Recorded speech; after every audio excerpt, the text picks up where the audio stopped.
Online कक्षा में आप सभी छात्र छात्राओं का एक बार फिर से स्वागत है। मैं doctor Akhilesh Kumar, associate professor Hindi विभाग, एचडी जैन कॉलेज आरा। इधर कुछ दिनों से ऑनलाइन क्लास के माध्यम से मैं अपने छात्र छात्राओं को अलंकार समझाने का प्रयास कर रहा हूं। यह कक्षा भी स्नातक खंड 3 हिंदी प्रतिष्ठा के छात्रों के लिए है और उनके छठे पत्र में अलंकार पढ़ना है। हम लोग शब्द अलंकार का जिक्र कर रहे थे, जहां चमत्कार शब्द आधारित होता है। उसी में पिछले क्लास में हमने यमक और श्लेष अलंकार को समझाने का प्रयास किया था। आज उसी कड़ी में जो अलंकार है वह है वक्रोक्ति अलंकार। यह बहुत ही खास और बहुत ही अच्छा अलंकार है। पहले हम इसका लक्षण देखें। यदि वक्ता के कथन का श्लेष या काकू की सहायता से श्रोता अन्य अर्थ करे तो वक्रोक्ति अलंकार होता है। समझने की बात है कि वक्ता के कथन का, वक्ता यानी जो बोल रहा है, किसी को कह रहा है, उसके कथन का श्रोता जो सुन रहा है वह अन्य अर्थ करे, यानी हमने कहा कुछ और उसने अर्थ लगाया कुछ। जब ऐसी स्थिति होती है तो वक्रोक्ति अलंकार होता है। तो यह अर्थ निकालने की परिपाटी जो है वह दो आधार पर होती है, एक श्लेष की सहायता से और दूसरा जो है वह काकू की सहायता से। और टेढ़ापन क्या होता है, हमारे छात्र और हमारी छात्रा जिनकी क्रिकेट में रुचि है वो भली भांति जानते होंगे कि टर्निंग पिच पर जब स्पिन गेंदबाज गेंद डालता है तो बल्लेबाज यह समझ नहीं पाता है कि गेंद उसके बल्ले के दाएं से निकलेगी कि बाएं से निकलेगी या ऊपर से जाएगी। तो यही टेढ़ापन है साहित्य में। यह टेढ़ापन साहित्य का सौंदर्य होता है। जो साहित्य सीधे सीधे कहा जाए, अविधात्मक हो, उसमें उतना सौंदर्य नहीं होता है। जिस साहित्य में व्यंग्य की तीव्रता होती है वही साहित्य श्रेष्ठ होता है। तो शब्द है वक्रोक्ति। वक्र जोड़ उक्ति, वक्रोक्ति। वक्र का मतलब टेढ़ा, यानी हमने गेंद जो पिच की है उसके हिसाब से गेंद को जहां जाना चाहिए था वहां न जाकर के या तो दाएं हो जाए या बाएं हो जाए या ऊपर हो जाए या नीचे हो जाए, अपनी चाल पर न रहे। तो वक्र का मतलब टेढ़ा या टेढ़ी, उक्ति का मतलब कथन, जो कहा गया। जैसे एक उदाहरण है, साहित्य में कृष्ण भक्ति में राधा कृष्ण का खूब प्रसंग चलता है, तो और प्रेम के मामले में कभी नायक जो है नायिका के द्वारे पहुंच जाता है और कभी नायिका नायक के द्वारे पहुंच जाती है। तो और इसका उल्लेख जो है, एक बार कपिल का जो कॉमेडी नाइट है उसमें सिद्धू जी ने बखूबी अपने जीवन के बारे में बताते हुए कहा था कि किस प्रकार उस समय वह अपनी पत्नी के द्वार पर प्रतिदिन आकर खड़े रहा करते थे जब वह उनकी पत्नी नहीं थी। तो ऐसा होता है। तो प्रसंग यह है कि कृष्ण राधा जी के घर गए हैं, द्वार बंद है। द्वार खटखटाया तो प्रश्न होता है, तुम कौन हो, कहां आए हो? तो कृष्ण कहते हैं, घनश्याम। तो राधा उसका अलग अर्थ लेती है, कहती है घनश्याम हो तो कित हूं बरसो। इन्होंने कहा घनश्याम यानी मैं कृष्ण हूं। राधा ने अर्थ लगाया घने काले बादल, और कहा कि अगर घने काले बादल हो तो कहीं जाकर बरसो, यहां क्यों आए हो? तो यह वक्रोक्ति है। उक्ति को टेढ़ा करके कहना, एक ही शब्द का कथन की भंगिमा से जब अलग अलग अर्थ हो जाए तो वहां वक्रोक्ति अलंकार हो जाता है। जैसे साधारण सी बात है, हम कहेंगे सांप, अर्थात लगता है कि थोड़ी दूरी पर सांप है, और जब हम कहेंगे सांप, अर्थात हमारे पास सांप आया हुआ है। तो दोनों कथन में अर्थ भिन्न हो जाता है। तो यही है वक्रोक्ति अलंकार। और यह दो तरह से वक्रोक्ति अलंकार साहित्य में जो है पाठकों के सम्मुख आता है। पहला है श्लेष के माध्यम से। श्लेष अलंकार के बारे में पिछले क्लास में हमने बताया था कि श्लेष अलंकार वहां होता है जहां शब्द या पद में अर्थ चिपके हुए होते हैं। एक शब्द का एक से जहां अधिक अर्थ हो। तो श्लेष बताते समय यह भी बताया था कि सभंग श्लेष और अभंग श्लेष। तो श्लेष के आधार पर अगर वक्रोक्ति अलंकार होगा तो वह श्लेष मूला वक्रोक्ति मानी जाएगी, और उसमें श्लेष मूला में सभंग और अभंग दो भेद हो जाएंगे।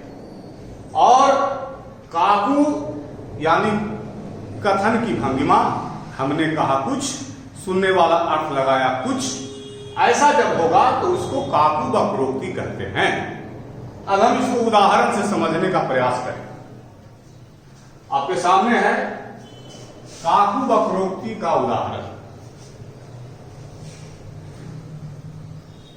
कच समेट कर भुज उलटी, खय शीश पट डार, काको मन बांध है न यह, जूरो बांधनिहार। एक बार फिर से मैं बिहारी लाल जी का यह दोहा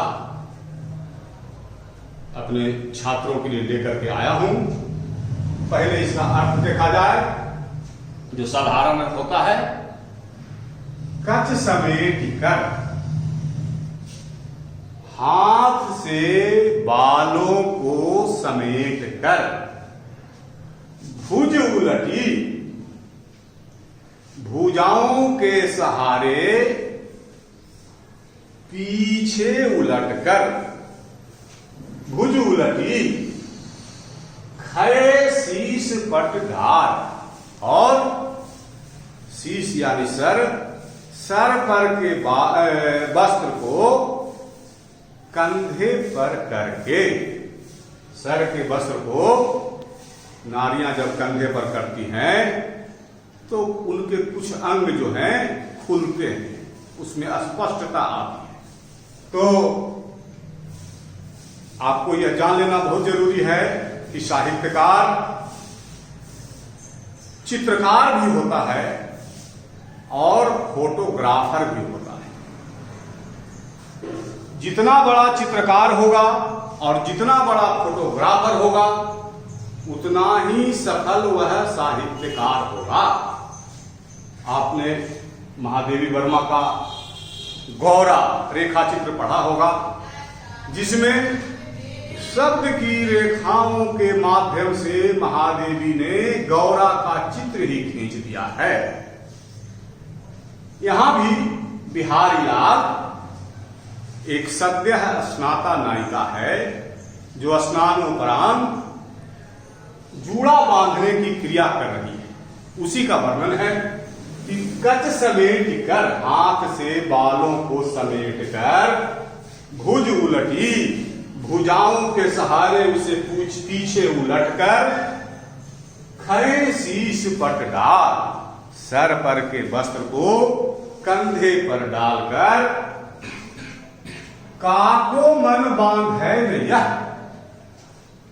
किसके मन को यह नहीं बांध लेगी, जूरो बांधनिहार, जूरा बांधने वाली। अर्थात अपनी इन अदाओं के माध्यम से इस प्रकार से जूड़ा बांधने की क्रिया करने वाली किसके मन को नहीं बांधेगी। तो यहां पर कथन की वक्रता से काको मन बांध है न यह, इसमें वक्रोक्ति अलंकार हो जाता है। काको मन बांध है न यह कहने का मतलब ये हुआ कि इस तरह से सद्य स्नाता नायिका जो जूड़ा बांध रही है किसके मन को नहीं बांध लेगी। अर्थात ऐसा कोई भी सहृदय नहीं है जिसका मन उससे नहीं बंधेगा, अर्थात सबके मन को बांध लेगा। तो ये हुआ काकु वक्रोक्ति, जिसमें कथन की वक्रता के माध्यम से जो है वक्रोक्ति अलंकार होता है। काको मन बांध है नैया में। अब हम इसको श्लेष के माध्यम से भी देख लेते हैं। ऐसे तो सभंग और अभंग करने पर कई भेद हो जाएंगे, क्लास भी लंबा हो जाएगा, तो संक्षिप्त उदाहरण देख लिया जाए। श्लेष मूला का एक कबूतर देख हाथ में पूछा कहां अपर है, उसने कहा अपर कैसा, वह उड़ गया है सबर है। यह नूर जहां काव्य से लिया गया है, जिसमें जहांगीर नूर जहां से प्रश्न करते हैं। नूर जहां के हाथ में कबूतर है, तो उस कबूतर को देख करके जहांगीर का प्रश्न है, एक कबूतर देख हाथ में पूछा कहां अपर है। अपर मतलब दूसरा, कि इसका दूसरा वाला कहां है, इसका जोड़ा कहां है।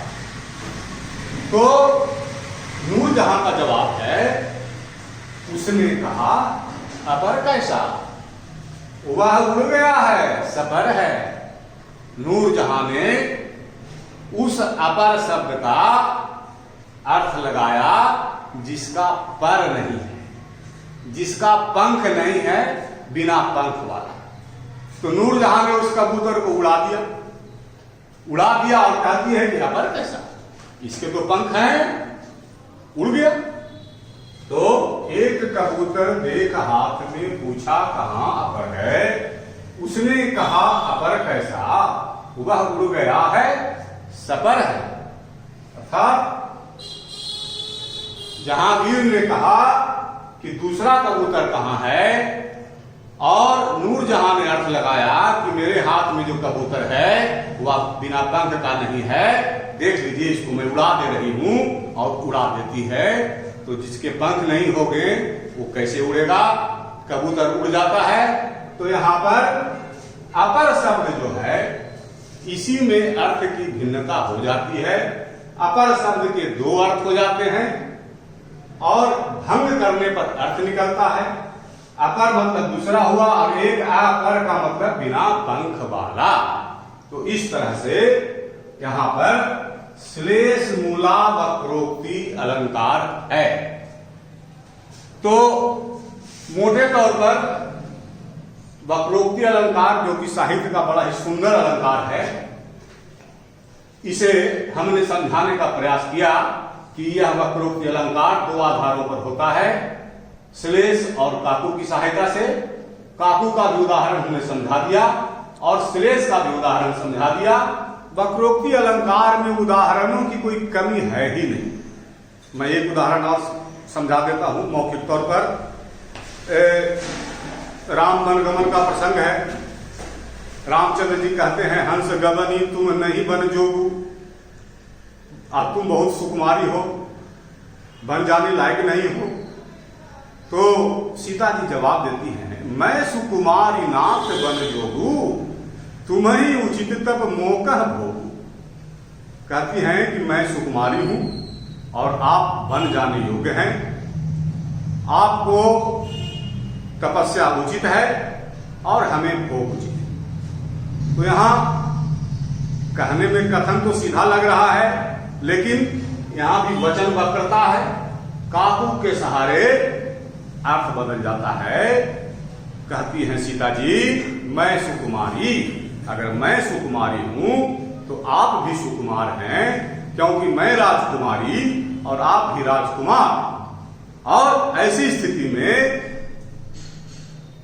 अगर आपको तपस्या उचित है तो हमारे लिए जो है तुम्हें उचित तप मोकह भोगू।